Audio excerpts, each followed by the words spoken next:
What's up mga kabingwit? So kung bago lang po kayo ngayon... Ay! Mali.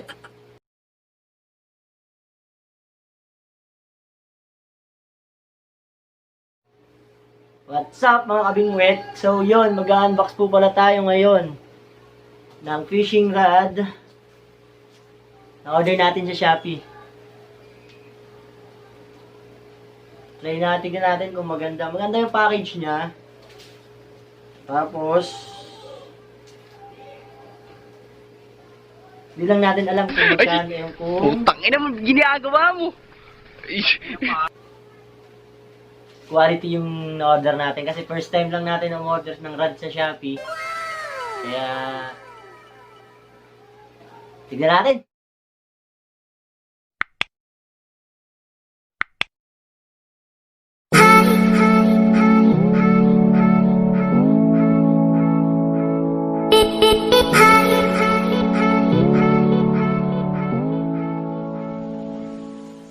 So yun, open na natin siya.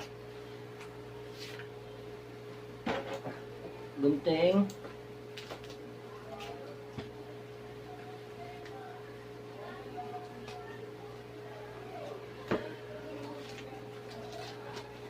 Check natin kung maganda talaga itong order natin. Woohoo! Wow, ang ganda-ganda niya.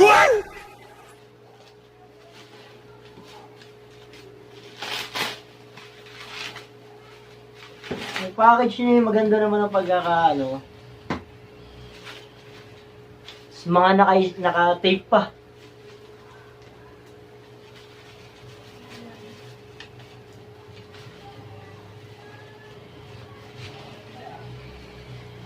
Grabe, mahirap siyang tanggalin sa Ay! niya. Putangin naman, ginagawa mo! Natin siya.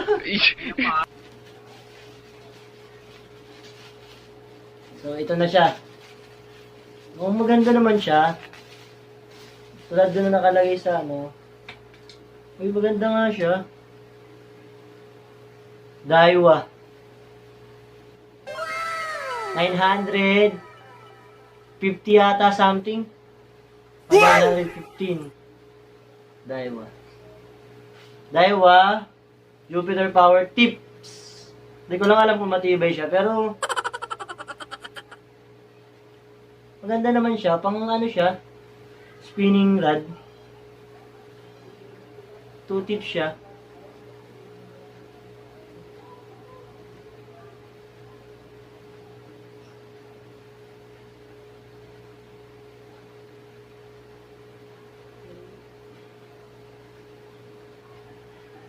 Yan lang.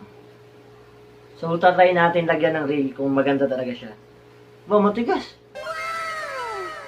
Mahigpit pa. Ganun ba talaga pag... Bago pa. Yan. Daiwa. Selection 2-piece. So, Ay! natin ang reel. Putangin naman, ginagawa mo! Oh my God! Ay! Putangin naman, ginagawa mo!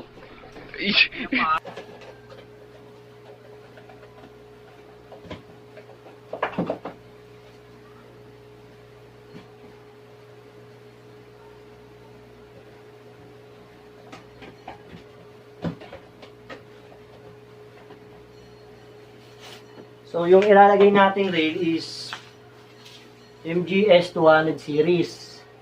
Daiwa rin siya.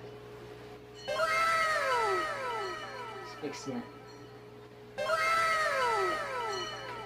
So, favorite ko tong rail na to kasi lagi ko siyang ginagamit. Kasi, dalawa lang rail natin.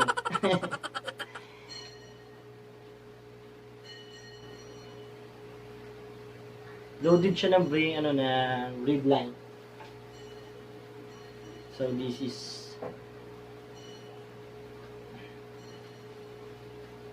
bagay na bagay siya. Diba?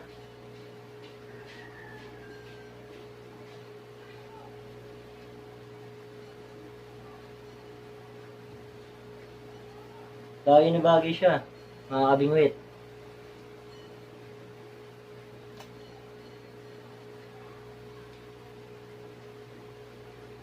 Pwede na ulit to. Ay, Sanding. putang ina mo, ginagawa mo. Ay,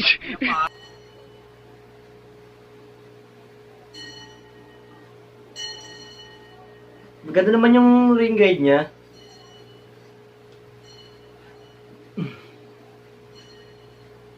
Tapos yung pagiging fiber niya is tingnan ko solid. Solid siya.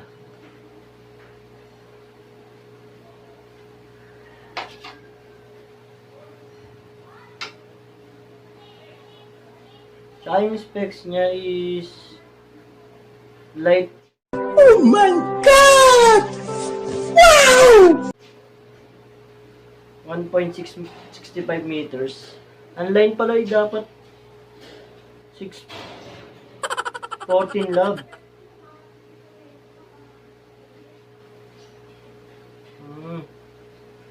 Pero pwede siya sa rig ko. Stig niya, di ba? ay, putang ina mo, ginagawa mo. Ay, Shoutout dun sa in-orderan ko nito. Napakaganda, oh.